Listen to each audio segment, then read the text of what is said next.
Assalamu alaikum dear viewers, I'm your host Javed Akram and I welcome you to my channel Law Talk.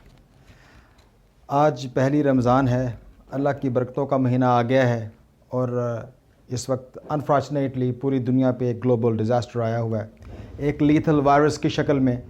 تو ہم سب کی دعا ہے اے اللہ پاک ہمیں اس پاک رحمت والے مہینے کے صدقے، نبی پاک کے صدقے، تمام انبیاء کے صدقے اللہ پاک ہمیں اس لیتھل بیماری سے بچائے. سب مل کے دعا کرے آمین ثم آمین. میرا پچھلا لیکچر آپ نے سنا، اس میں مین میرا فوکس تھا اینگل آف اپروچ، کیونکہ یہ اینگل آف اپروچ ہی ہوتا ہے جو کہ ایک شخص کو ہمیشہ موٹیویٹڈ رکھتا ہے. ایک بات یاد رکھیے گا ویورز، موٹیویشن کو 2 دن کا کام نہیں، کوئی 2 گھنٹے کا کام نہیں، یا کوئی 1 سال آپ نے بہت ایکسرسائز کی جم میں جا کے یا اپنے گھر میں. آج کل سیلف کوارنٹائن کا دور ہے اور ہر شخص جو ہے کوارنٹائن میں اپنے آپ کو بزی رکھے ہوئے ہے. تو یہ کوئی ایسی ایکٹیویٹی، یہ ایک لائف لانگ پروسیس ہے. Stay motivated. میں سب کو یہ دعا دیتا ہوں، اسٹے بلیسڈ، اور پھر میں کہتا ہوں کہ stay motivated. It's a life long process. یہ کوئی ٹرانزٹری پیریڈ نہیں کہ تھوڑا سا آپ نے کام کیا ختم ہو گیا. اس کی وجہ یہ ہے انسانی زندگی کا مقصد ہی امپروو ہونا، امپروومنٹ کرنا اور یعنی کہ بیسٹ کی طرف موو کرنا. اور بیسٹ کی طرف موو جب ہی ہوگا جب ہم ہر وقت اپنی فزیکل پریکٹس میں رہیں گے، ہم ہر وقت اپنی مینٹل پریکٹس میں رہیں گے، تب کہیں جا کے ہمیں ایک عمدہ مقصد حاصل ہو سکتا ہے. کیونکہ مین ایم ہیومن لائف کا ہے ہی یہ کہ غموں کو سہو، سختیوں کو جھیلو، بہت سی اپنے آپ کو تربیت میں رکھو اور آگے بڑھتے چلے جاؤ، کیونکہ چلتا ہوا پانی اپنی راہ نکال ہی لیتا ہے. تو یہ اس کا مقصد ہے. آپ ابھی میں 10 منٹ پہلے جم کیری کا انٹرویو سن رہا تھا یوٹیوب کے اوپر. اس کا مجھے جملہ یاد آ رہا ہے کہ اس نے کہا کہ میں نے بہت ناکامیوں کے بعد کامیابیاں حاصل کی. اس کا جملہ تھا کہ it's not your job to figure out how it's going to happen for you, just open the door in your head and walk through it. کیا بات. اور اینڈ پہ اس نے کہا take a step, take a chance on faith. اور وہ faith کیا ہے؟ ہمارے اپنے پرسنل گٹس اور فیکلٹیز، ہمارے کریکٹرسٹکس. ہم نے اگر کامیاب ہونا ہے تو ویورز ایک بات یاد رکھیں، ہم کسی کی نقل کر کے ویسی کامیابی حاصل نہیں کر سکتے. ہاں، نقل صرف ایک چیز کی لگے گی، وہ یہ ہے کہ اس نے محنت کی، آؤ ہم بھی محنت کریں، اور کوئی حل نہیں ہے. آپ بالکل یونیک ہیں، آپ کا فنگر پرنٹ یونیک ہے، آپ کا ڈی این اے یونیک ہے. اس کے علاوہ آپ کا نہ تو کوئی زوڈیاکل سائن چینج ہو سکتا ہے. اس کا مطلب یہ ہے اگر میں ایکویریس ہوں تو میں ایکویریس ہی رہوں گا.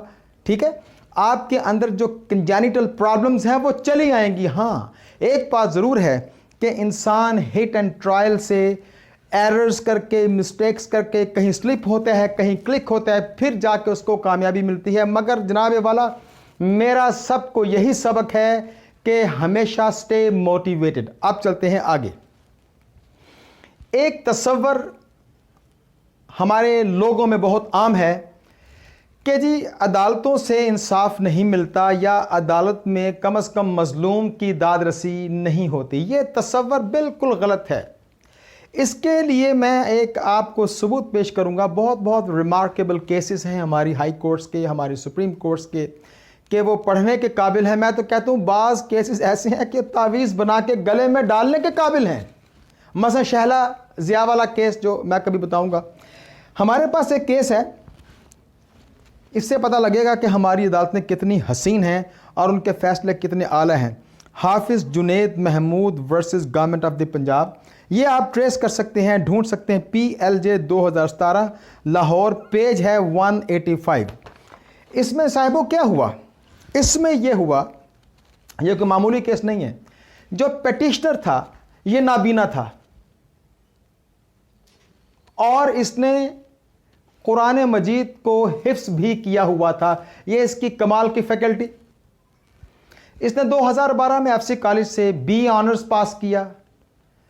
اس کے پاس وہ جو ہوتی ہے بریل لینگویج سسٹم، جو نابینا لوگ جن کی آنکھیں نہیں ہوتی وہ بریل لینگویج سے پڑھتے ہیں، کیونکہ بریل وہ شخص تھا جس نے ایجاد کیا، تو اسی کے نام پہ سسٹم کا نام پڑ گیا.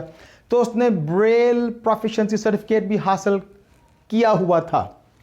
اب ہوا یوں کہ 2013 میں پنجاب گورنمنٹ نے کچھ ایجوکیٹرز کے لیے ویکنسیز اناؤنس کی، اس نے اپلائی کیا، اپلائی کرنے کے بعد اس نے NTS ٹیسٹ بھی پاس کر لیا۔ پاس کرنے کے بعد اس پیٹیشنر کو یہ پتہ لگا کہ یہ دراصل اس جاب کے لیے اپلائی کرنے کے قابل ہی نہیں ہے کیونکہ یہ بلائنڈ تھا۔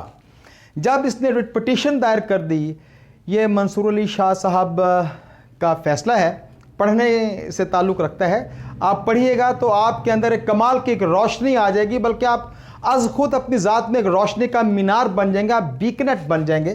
اس کو ہم power house, tower house, light house بھی کہتے ہیں۔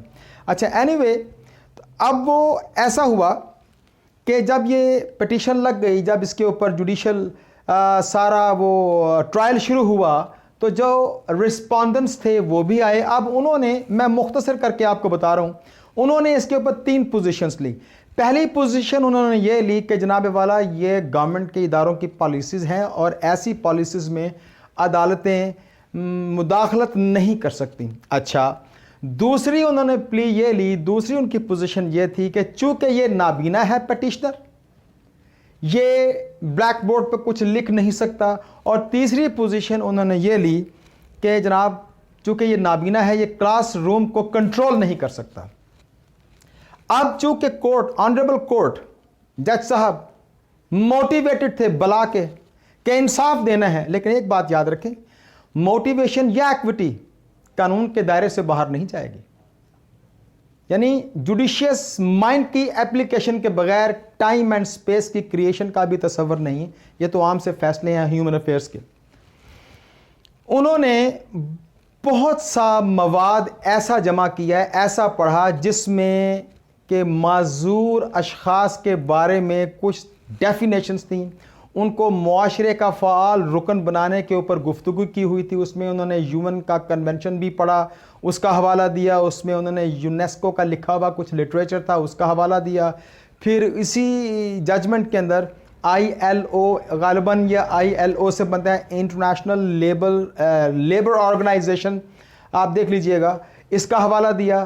اس کے بعد سارے حوالہ جات کو پڑھنے کے بعد آنریبل کورٹ نے پھر ہمارے پاکستان کے واہ واہ واہ آئین کو جو تشریح کی ہے کہ اس میں dignity, welfare, esteem, irrespective of colour, caste and creed, اس میں یہ نہیں دیکھا جائے گا کہ کون معذور ہے، کون نارمل ہے، کون جو ہے وہ انکیپیسیٹیٹڈ ہے یا کون فل کیپیسیٹیٹڈ ہے، ایسا نہیں کیا گیا۔ تو لہٰذا انہوں نے ساری باتوں کی چھان پھٹک کرنے کے بعد ججمنٹ میں یہ دی کہ انہوں نے کہا کہ رسپونڈنٹ نمبر 1 کو یہ حکم دیا کہ پیٹیشنر کو کی جو کینڈیڈیسی ہے اس پوسٹ کے لیے، اس کو اوپن میرٹ پہ کنسیڈر کیا جائے۔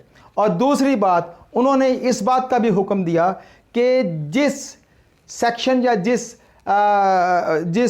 وہ حصے کی وجہ سے یہ پیٹیشنر امیدواریت کی لائن سے ہی نکل گیا تھا، اس کو ٹھیک کیا جائے اور اس ججمنٹ کی روشنی میں سارے معاملے کو ٹھیک کیا جائے تاکہ دوبارہ کسی کے ساتھ ایسا نہ ہو۔ اور کمال کا فیصلہ انہوں نے یہ دیا کہ رسپونڈنٹ نمبر 1 پیٹیشنر کو 50,000 روپے دے گا۔ دیکھا کتنا حسین فیصلہ تھا، اور 50,000 روپے کا جو انہوں نے جو کاسٹ ڈالی رسپونڈنٹ نمبر 1 کو پیمنٹ کرنے کے لیے پیٹیشنر کو، حافظ صاحب کو، اس کے اوپر 6 ججمنٹس کی ریلائنس ہے اس کے اوپر۔ اب آپ کو یہاں سے میرے پاکستانی بھائیوں کو اور بہنوں کو یہ یقین ہو گیا ہوگا کہ ہماری کورٹس انتہائی خوبصورت ہیں، ہمیں پوری توانائی اور پورے یقین کامل کے ساتھ ہمیں اپنی کورٹس میں جانا چاہیے، ہمیں ہمارے انصاف کے لیے ہمیشہ دروازے کھلے ہیں۔ بس یہ ہے کہ تیاری ہماری بہت اچھی ہو، ریلیونٹ ہو، تو پھر جا کے ہمیں انصاف ملے گا۔ یقین کریں ایسا بالکل نہیں، میرا ذاتی ایکسپیرینس ہے، میں تھانے مجھے جانے کا اتفاق ہوا، میرے ساتھ انہوں نے بہت حسین طریقے سے ڈیل کیا، بلکہ یہ نہیں کہ میں کوئی وکیل تھا کہ میرے ساتھ کوئی بہت اعلیٰ سلوک کیا۔ میں یہ نوٹ کر رہا تھا کہ دوسرے جو سوالی آئے ہوئے تھے، دوسرے جو کمپلیننٹس آئے ہوئے تھے، جو دوسری چند اگریوڈ پارٹیز آئی ہوئی تھیں، ان کو ڈیو ٹائم مل رہا تھا، اور ان میں 2-4 تو بڑے بدتمیز ہو رہے تھے، لیکن وہ لوگ کو تھانے کا عملہ، آج کل تھانے کا عملہ بہت پڑھا لکھا ہے اور ان کی مینٹل ٹریننگ بہت زیادہ ہو رہی ہے. ان کو معلوم تھا کہ یہ چونکہ اگریوڈ ہیں، چونکہ یہ افیکٹڈ ہیں، چونکہ ان کو کوئی نہ کوئی مینٹل لاس ہوا ہے، اسی لیے یہ ذرا غصے میں ہے. اور بڑے حسین طریقے، دراصل یہ کمزوری صاحبو ہم میں ہے. ہم خواہ یہ سمجھ بیٹھتے ہیں کہ ہمیں پروٹوکول ملنا چاہیے، ہماری بات سننی چاہیے، ہمارے پاس کوئی پرچی ہو، ہمارے پاس کوئی سفارش ہو. یقین کریں ہمیں اپنے آپ کو سسٹم کے حوالے کر دینا چاہیے. پھر دیکھیں ہمارا سسٹم کتنا حسین ہے. اپنی لائن میں تو لگیں. یعنی جم کیری نے یہ کہا تھا کہ if you miss any chance, if you miss any cue, don't worry about that. Cues are always forming. لائنیں ہمیشہ بن رہی ہیں. بھئی یہ لائن ٹوٹ جائے گی تو آپ اس لائن میں آ جائیں. یہ موقع ہاتھ سے نکل جائے گا تو اس دوسرا موقع. جیسے انسان کے زندہ رہنے کے لیے ہزاروں قسم کے کھانے ہیں، پہننے کے لیے بہت قسم کے کپڑے ہیں، کامیابی حاصل کرنے کے بہت سے طریقے ہیں، منازل بہت ہیں. اس منزل پہ نہیں، اس منزل پہ نہیں، اس منزل پہ. میں چونکہ پریکٹیکلی ایک لائر ہوں اور میں نے اپنی وکالت کی زندگی میں یہ بات سیکھی ہے کہ خاص طور پہ یہ جو میں نے کیس کا حوالہ دیا کہ اس کیس میں میں نے پڑھ کے میرے ذہن میں ایک اور کمال بات آئی کہ ہمیں اپنے تصورات بالکل ٹھیک اور صحیح رکھنے چاہیے. اس کے اندر کوئی ابہام یا ایمبیگائٹی نہیں ہونی چاہیے. ہوتا یہ ہے کہ ہم اپنی طرف سے بڑی سالڈ ایکسپلینیشن دے رہے ہوتے ہیں، لیکن چونکہ ہمارے دماغ میں ہمارے ذہن میں کچھ غلط قسم کے مفاہیم بیٹھے ہوتے ہیں. ہم جب آگے کمیونیکیٹ کرتے ہیں اس کے دماغ میں مفہوم کچھ اور بیٹھا ہوتا ہے. ممکن ہے کہ اس کے دماغ میں ہم سے بہتر کوئی تصور ہو، وہ ہم کو ٹیون اپ نہیں کر پاتا، وہ ہماری گفتگو کو سنکرونائز نہیں کر پاتا. آپ سے میری درخواست ہے کہ اپنے آپ کو ہمیشہ مینٹل پریکٹس میں رکھیں، مینٹل ریہرسل میں رکھیں، کیونکہ آپ نے کامیاب ہونا ہے. آپ نے زندگی کو زندہ ہو کر جینا ہے، آپ نے زندگی کو مردہ ہو کر نہیں جینا. غم بھی آئیں گے، تکلیفیں بھی آئیں گے، زخم بھی آئیں گے، بیمار بھی ہوں گے، کوئی اپنا بہت ہی پیارا کمر میں خنجر بھی گھونپ دے گا، لیکن آپ نے اپنے آپ کو ہمیشہ موٹیویٹڈ ہی رکھنا ہے. خدا حافظ.